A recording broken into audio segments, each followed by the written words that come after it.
Party ఆడవాళ్ల పైన, అది గ్రామీణ మహిళలు, బస్సులలో ఎక్కే మహిళలు క్యాబరెట్ డాన్సులు చేసుకోండి, రికార్డ్ డాన్సులు చేసుకోండి అన్నటువంటి దుర్మార్గులు మరి మొన్నటికి మొన్న నాకు సోదరుడు, నేను రాఖీ కట్టే సోదరుడు పొన్నమన్న, మరి అదే విధంగా ఇంకో మా రాజ్ ఠాకూర్ ఎమ్మెల్యే గారు అత్యంత పవిత్రమైనటువంటి అసెంబ్లీలో మేము కూర్చున్న ఫోటోలను కూడా మార్పింగ్ చేసి అత్యంత దుర్మార్గంగా వివరించారు.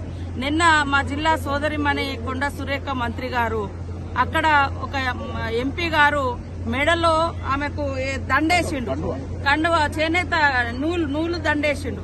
దాన్ని షాదీ కళ్యాణం లక్ష్యం పంచిర్రు అని ఇట్లానట్లని ఒక సెటైర్లు ఎంత దారుణం అంటే, ఆడవాళ్లంగా రాజకీయాలలో ఉండాలా వద్దా, అసలు ఏం చేస్తే కరెక్ట్, ఏం చేయకుంటే మా పని మేము చేసుకున్నాం, మమ్మల్ని వెంటబడి వేధిస్తోంది బీఆర్ఎస్ పార్టీ.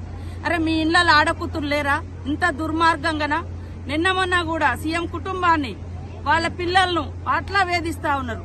అంటే వీళ్ళు మనుషులు కాదా? అసలు ఏం నేర్చుకున్నారు టీఆర్ఎస్ పార్టీ నాయకులు, బీఆర్ఎస్ పార్టీ బికారుల నాయకులారా? మీరు ఏం నేర్చుకున్నారని నేను అడుగుతా ఉన్నా. ప్రతి దాంట్లో మార్పింగ్ చేయడం లేదా సెటైర్లు చేయడం అత్యంత అవమానకరంగా ఆడవాళ్ల మీద. మీ ఇంట్లో ఏం చేసిరో దేశానికి అంతా తెలుసు, కానీ అయినా కూడా మేము ఆడకూతురుగా మేము మాట్లాడలే ఆ సబ్జెక్టులు.